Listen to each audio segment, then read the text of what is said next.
during my time at business school, I also started working for Tesla. I spent about 3 years there, including some part-time work, but then I was drawn to the world of private equity, where I could use my sort of passion for technology to bring digital transformation to the portfolio companies across the Nordics and in Europe for that company. And then I sort of wanted to get back into something more impactful. My work at the private equity firm basically consisted of how to sell more gizmos online through digital advertising, or figuring out a CRM system for a rail cargo wagon producer or similar.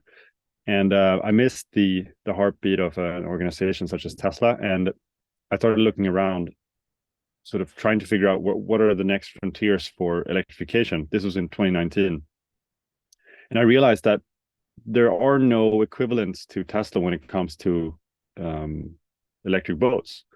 So I started trying to figure out why, and sort of took I'm not an engineer, but I tried to take an engineering approach to it, where I sort of looked at it from first principles. Like, it should be possible to just put a huge battery in a boat and call it a day, just like a Tesla, and sort of figure out all the operations and make a cool design and stuff. But what I didn't know at that time was that the sort of, and it's kind of obvious today, but the energy equation for regular boats is just vastly different from what it is for cars. I mean, there's a reason why you have like these 300 horsepower outboard motors for boats that are maybe 6 or 7 meters long, or like sub 30 feet. And it's basically just that dragging a boat through the water requires so much energy. And batteries today, even if they were almost twice as good, they wouldn't be sufficient to allow regular boats to replace gasoline boats, or sorry, to allow electric boats to replace gasoline boats. So I found a few electric boat companies, and I started sort of applying this method of thinking, and it came down to two Swedish ones, Candela and an unnamed competitor, basically. And I was intrigued by especially the founders' sort of vision for electric boating, and sort of what could be achieved in the maritime space for transport if that energy equation that I mentioned is cracked, right? So whenever it comes to you're talking about the friction component of boating, and which is the major block for progress in that front. And so as you're talking to the founder, is that what you saw as the progress that they had made? Is they had figured out a different approach or different equation on the friction aspect?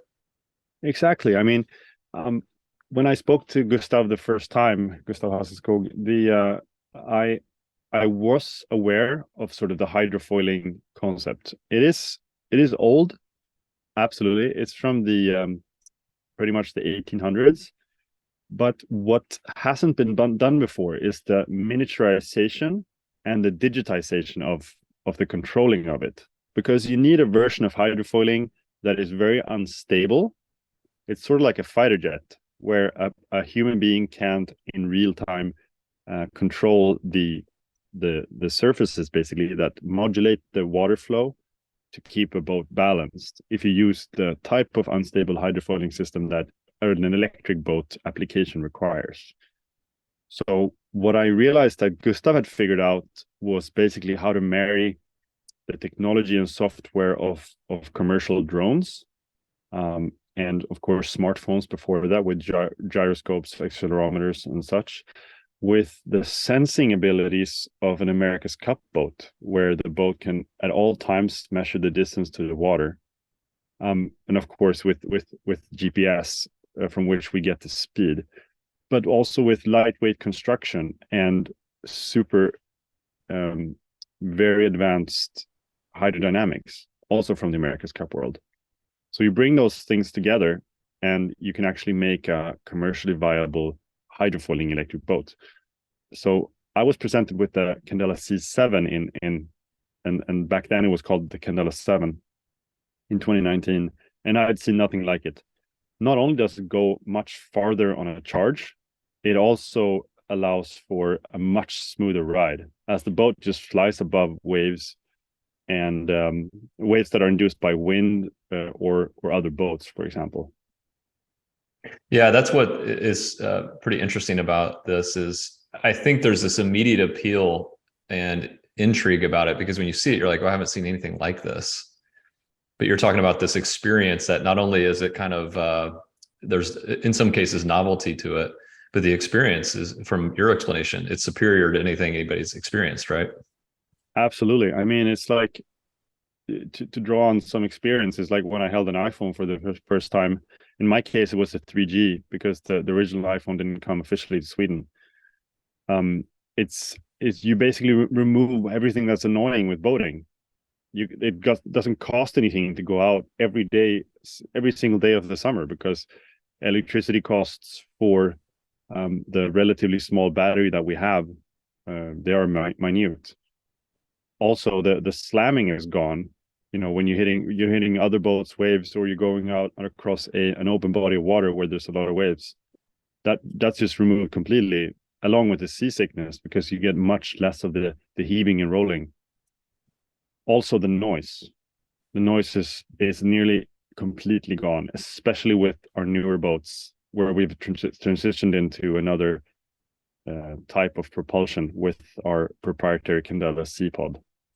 Yeah, I believe your analogy of like, wow, this isn't a small step. This is a major leap. I mean, most of us, a lot of us, when we're doing this for fun, I mean, you just want to be in natural surroundings.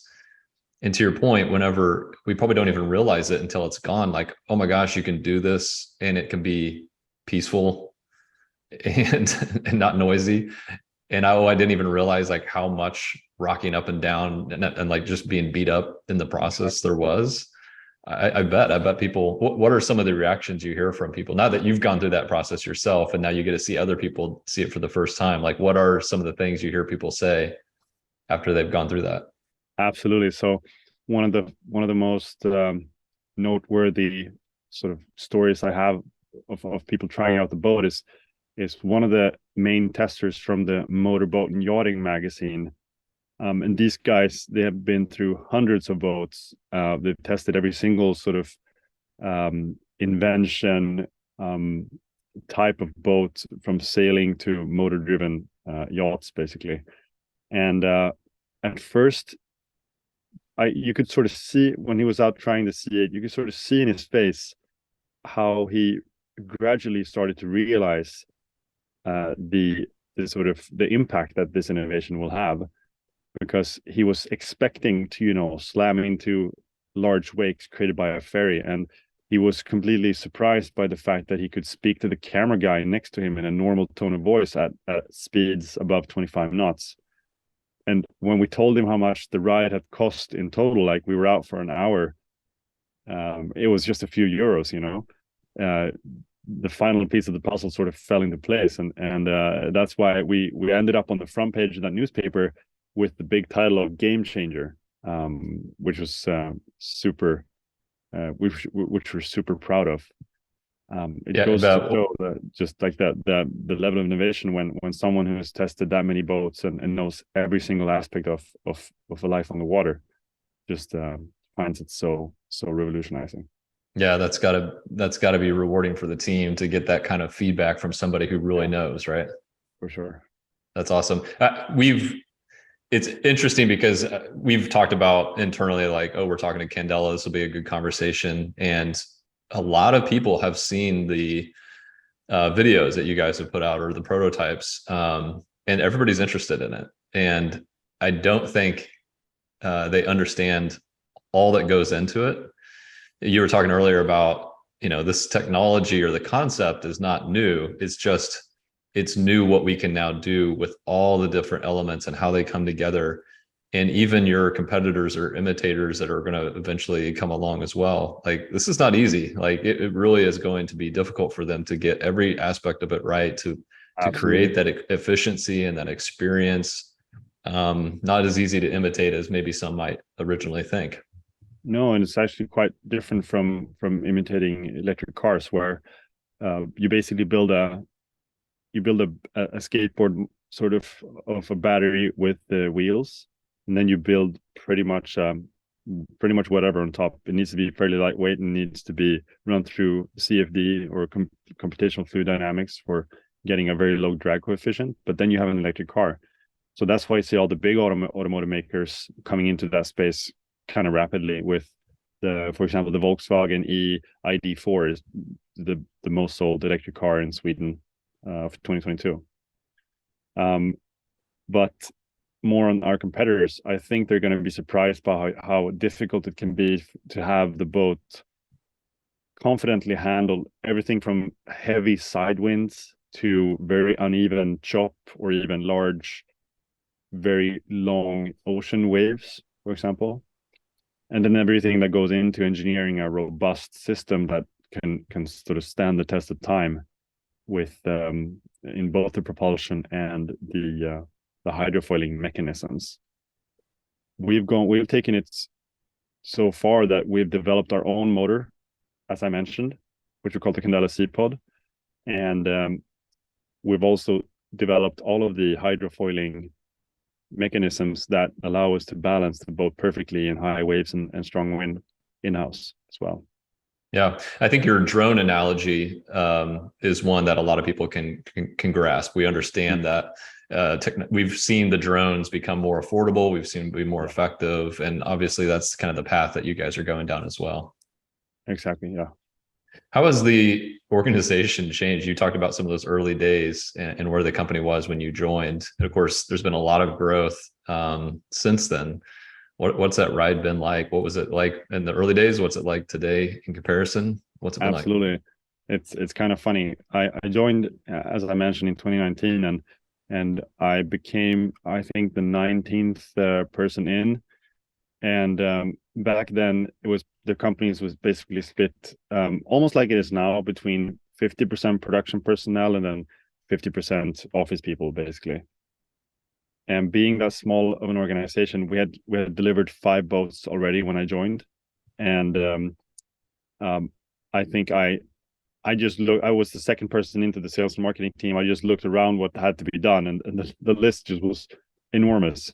I remember waking up at 5 a.m. in the morning, basically just my head racing with ideas on all the stuff that we need to fix, polish up, getting everything in the marketing communications up to snuff when it comes to the price level that we had for our first model.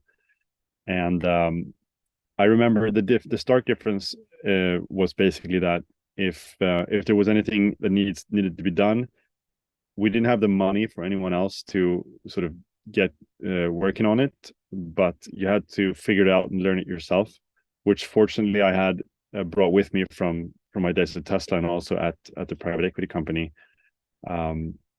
due to the fact that both of those companies were sort of, or the internal organizations in those companies were fairly small. Yeah, that's. I can go ahead. I can keep more. going. Yeah. So I started out with doing everything from production quality control, sort of being the last guy to sign off on the boats before they were delivered to customers. I learned how to fly the drones because I figured out video is an incredibly important media for us to get the message out to customers.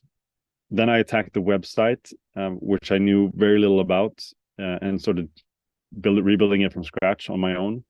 Again, with no money from anyone else outside the company, because we couldn't afford it at the time.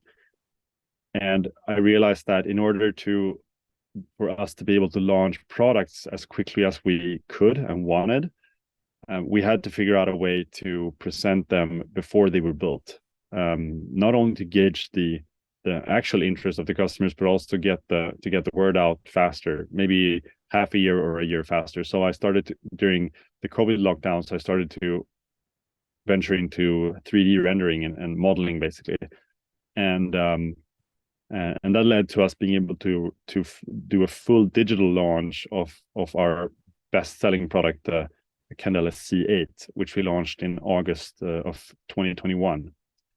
And I think we're up to a bit north of 25 million dollars when it comes to order value for that boat, which is in total across all of the orders that we received, which is a lot of fun. That's cool. One thing I learned a long time ago is that when you have a product that is sort of intrinsically interesting and cool, and people love to see it and experience it, you just got to show it. Like sometimes you don't have to overthink it. You just got to show it. And For sure. you talked about the 3D rendering and the video and the drone aspect of it. Like it comes across very quickly. Like you don't have to have that many talking points, I think, for people to be interested in it. They may not get it all the way, but you grab their attention, I think. Yeah, absolutely. And today I'd say that the company has transitioned more into this kind of small medium enterprise. We're approximately 200 people today, so a 10x increase since I joined.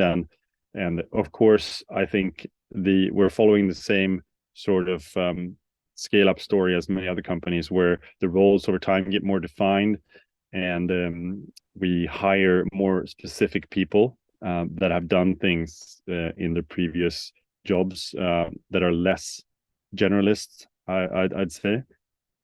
While back in the day, we used to hire a bit more on the ability to learn, maybe, and sort of become to be a bit amorphous, and not have their expertise fully set, in a sense, sort of like when hiring me. Yeah, that makes a lot of sense. It's when you're in an organization like that, sometimes the pros and cons of being the generalist is that you have to do everything, but you get to do everything. And then as you grow, it's like, oh, I get to specialize in that thing that I'm really passionate about. But then sometimes you have a hard time giving up the thing that you had actually learned in the process. So I can relate to that as well. Sure. When you have a lot of products, and you're appealing to both private owners as well as, civic, municipalities, governments, that type of thing.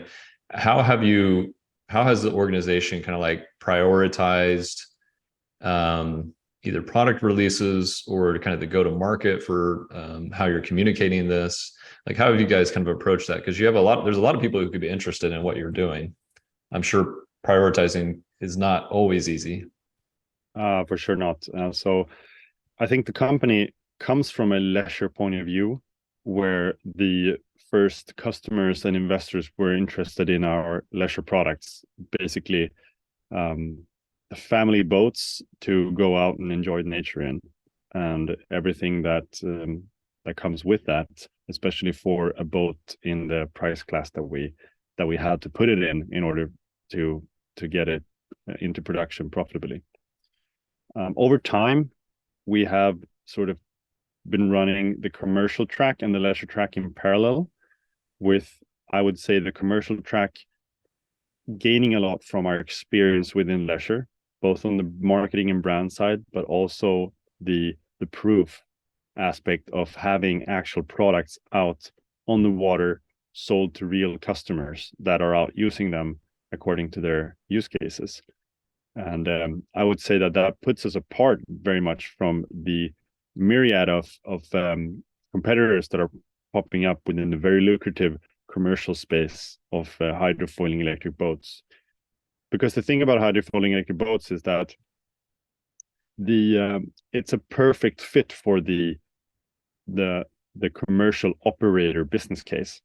Because usually the commercial operator, if you look at the entire cost picture of a boat that they purchase and put into service, is that the purchase price becomes a fairly small part of the overall cost, because the running costs are very high. With a hydrofoiling electric boat, the running costs are incredibly small, since it's electric and very, very energy efficient. That means that we can charge a healthy price that can also fund future R&D efforts, and so it's sort of a first mover market in that sense, because the boats become such, as long as they work properly, they become such no-brainers for operators to purchase. So as soon as I think we have advanced to the next step, which is to have a working prototype of our ferry, the P12, which can carry 28 people. And as soon as we have a working prototype of that in the water, I think we're going to see a lot more orders, and the order books quickly filling up for a few years Yeah, Um, with the commercial folks that you've talked to so far, yeah. and you're talking about total cost of ownership, do you see that light bulb click on for them? Do they get that right away, or is that a new way of thinking about it that they had, that maybe that's not how their kind of budgets work right now, or maybe that's not how they think Yeah. about it right now? It's a gradual shift in their thinking when you present it, because as soon as they realize how many euros our boats would cost them per hour of operation, you can see them do the math in their heads, because we know that that one of their biggest expenses is the fuel, right? Alongside, of course, personnel and stuff. But um, because they're very focused on fuel, especially over the last year, where fuel prices have been volatile to say the least. Um, it's a very nice conversation for us to have, basically. Yeah, I have a feeling that some of them would do it also for the PR of it as well, like Absolutely, just a signal of like, look, maybe we're tiptoeing into this, but we're taking steps, right? absolutely. That's No, but very it's visible it's PR. absolutely, and it's like a triple whammy for them. The boats look really cool, and you signal a that you're sort of part of the future if you operate one. It's better for the passengers on board because there's less noise and less slamming, and you save money doing it. So it's basically just like the Tesla example, where the cars couldn't just be cheaper to operate or um, just electric. They had to be better in every single way. So that was the challenge for, I'd say, Elon back in 2012 with the Model S. How could he make the Model S be a better car than every single other car? And you saw that in the amount of storage space for a sedan with the front trunk, for example, or the acceleration that was pretty insane for an electric car at that time, or any car, like this jolt of acceleration that just that you remembered as a customer. And also, of course, the looks. It looked very, very good. And if you think about it, that shape has been basically unchanged since 2012, which is unheard of in the automotive industry, um, and sort of is a testament to the design chops that they had when they first designed the car. Yeah, the comparison on your leisure side to Tesla is very similar, right? Like you're sort that is sort of the beachhead of how to get into that leisure market. When you're, I have a feeling, total cost of ownership is not as big of a deal to these initial kind of early adopter buyers. They're probably, it's more about something that's truly unique and a different experience. But that's my assumption. What are you hearing? What are some of the reasons why people are interested in on the leisure side? I would say that there there's been an increase in the awareness of how polluting a boat can be. I mean, imagine putting a vehicle on the road with the same efficiency as a boat, where you get, I don't know how many miles per gallon it is, but the a boat is basically 15 times less efficient than a family car. So that boat, if it ran on the roads, it would have been banned like in the 80s or something. And of course, the prospective owners, they also look at the vanity aspect, in a sense. They want to be known as someone who's mindful of the environment and the people around them, because I mean our boats don't let anything out in terms of oil or fumes from an exhaust, and we don't leave any noise pollution when we pass someone, as well as no wake, basically. So I remember driving through the central Stockholm next to some guys that were out kayaking, and I think I passed them at a speed of 25 knots or something, at a respectful distance, of course. And instead of them being angry at me for driving a boat at that speed, at that sort of point of the day, I the guys put down their paddles and applauded me as I went past, and it was a crazy feeling. If I would have been in any other boat at that speed, they would have called the police, basically. So it's partly due to that, also, that our customers enjoy our boats. But we do have one case of a family that actually saves 10,000 euros in fuel per summer because they have a waterfront property close to our factory actually, and they use their boats to go out to their summer place very often during the summer, and with their aluminum 8-meter boat, that would probably cost them around 10 to 12,000 euros every summer just in fuel. That's incredible. Where are you seeing, what are some of the commonalities in these early adopters from where they live, what they do, that type of thing? Because it seems like you have global appeal. I mean, you probably have customers from all over. For sure. So I would say that there's a pretty clear trend among at least the first 100 buyers, and that is that they're entrepreneurial, that they either have started a company in the past or that they're in the process of starting something new. They understand the amount of hard work that goes into cracking a problem like this, and I think it inspires them. And they can see themselves in our CEO, who basically Gustav quit his job back in 2014 and tried to find something more meaningful with his life and realized that why has no one cracked the question of electric boating? And that just pulled him down a deep rabbit hole of hydrofoiling and EV battery efficiency and hydrodynamics, and ended up in Candela with 200 people today. Yeah, when you look forward and try to envision, several years out, the impact that you guys can have and where this could go, like what's that kind of vision that you see? What's that picture that you have in your mind's eye of where you want to get to right now?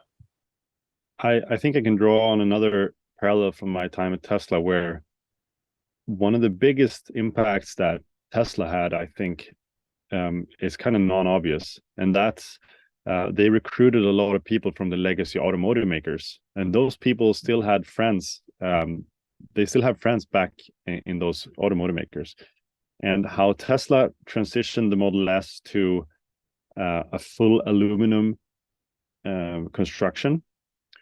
The amount of weight saved per Tesla is high, but it's even higher in a Ford F-150, which happens to be one of the most sold cars in the world, basically. And from the people I knew at Tesla, the decision to move to an aluminum structure for the Ford F-150 was in a huge part influenced by the fact that Tesla had been a forerunner in that and sort of established the supply lines into North America and automotive manufacturing in general, showing that aluminum could be a viable alternative. And I think something like 400 pounds of weight is saved for every Ford F-150. And imagine the cumulative fuel savings over time from that. So to put it into a Candela context, then I hope that sort of we have kickstarted a new sort of gold rush towards hydrofoiling electric boats.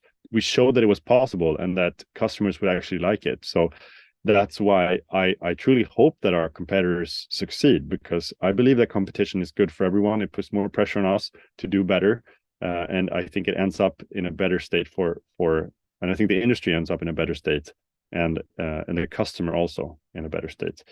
In the future, I of course am working I'm working every day to make sure that Candela is the leader in the future, so that we can, because I believe out of all our competitors, I believe most in Candela to actually shoulder the responsibility to push the R&D, because we are the ones that have done it most successfully in the past, and I think that we have attracted a critical amount of talent and capital to keep pushing the envelope, basically. I think it's really encouraging to hear answers like that, responses like that, that are genuine, because there's so many industries where they're not rooting for their competitors. They're not rooting for the thing that they spent all this time and energy and what things they might consider proprietary to rub off on others. But it is good for everybody. I mean, it always encourages us to move things forward. But I think if you look in the category of electrification and other things like that, there's a lot of people who say, why haven't we done anything on this? Who's going to be the first? Who's going to take the lead on it? For sure. And one by one, people are raising their hands and becoming the lead. And then people were like, that's all we needed. We're ready to copycat that, and be second. For sure. But they need someone to lead it. And I appreciate that we've got brands like yours that are taking the lead on that. It's not easy. It's it's years of work to take that. Absolutely. And I think that the rise of an electrified Volkswagen or the electrification of Volvo 100% would not have happened in this time frame if it wasn't for the stress that they felt when they saw Tesla succeed. And so it's partly sort of making sure to build our own industry of hydrofoiling electric boats or electric boats in general, but also putting pressure on the legacy boat makers. One example actually that gives me a little bit of goosebumps is that in 2020 during Boot Düsseldorf, which is the largest boat fair in the world, indoor boat fair, I met one of the guys from the Brunswick Group, which is basically the powerhouse when it comes to leisure boats in the world. They own Mercury, the engine manufacturers, and a bunch of different brands, including Boston Whaler, and a lot more. And he was very intrigued by what we were doing, and spent a lot of time in our booth. And just recently, it came out that, so I'm sure that they followed us quite closely in the electric boat industry in general, because they saw the amount of interest that we generated at fair, and they've seen us since with the investments and the accolades that we've won. And they recently announced a quite heavy investment into electric boats and the general electrification of their fleet of brands. Yeah. I want to attribute some of that influence to Candela, but of course Tesla and other EV makers. That's awesome. Yeah, that's got to be a great feeling, right? Like these brands that you grew up knowing that people know, people trust, and that you know it's rubbing off. It's rubbing off. It has to. There's no way. Yeah, There's no way it isn't. That's that multiplier effect that you guys can have. Like even if you don't directly touch someone, it's rubbing off on others, and it could be the biggest impact we have, which is kind of ironic, because there's in growing a company, there's sort of laws of physics, right? There's only like Tesla, I think, has been growing at that absolute top level that's possible, basically, with a cumulative average growth rate of 80% or something in revenue year on year since, I don't know, 2010 or something. And it's like physically impossible to grow fast enough to achieve the kind of change that was needed within the automotive industry. So a lot of time and effort from their end went into actually inspiring others, opening up for patents, selling their technology to Toyota and Mercedes, for example, in order to sort of inoculate them with electrification. That's cool. I mean, that's the same way our team looks at it. Our day job is to promote brands that we believe in, but we asked ourselves, like, what else could we do? And it's like, well, we can shine a light on others that we believe in too. And that's what we do here. It's what this conversation is all about, is shining a light on people that we respect and admire and hope that it goes a little bit further, So that's cool. What has been, I mean, it's been a wild ride. It sounds like from when you started to now, and it's not going to get any, it's not going to slow down. It doesn't sound like. What's been the most rewarding aspect of it for you so far? I think of two things when I get that question, and one of them is basically the reactions from the customers and the users of the product when they try it out, and because every time a new person comes on the boat and gets to experience it, I get affirmed in that I made the absolute best choice in sort of picking a place to work at. I haven't been in another company except for Tesla that sort of elicits that, whose products elicit that kind of response, even with those who are extremely competent or experienced in that mode of, or in that type of vessel. For example, at Tesla, people who'd been driving taxis their entire lives were completely amazed with the performance of the car and the feeling of an electric car. And same with Candela, people have been driving boats their entire lives. They get their world turned upside down, which is an amazing feeling to witness.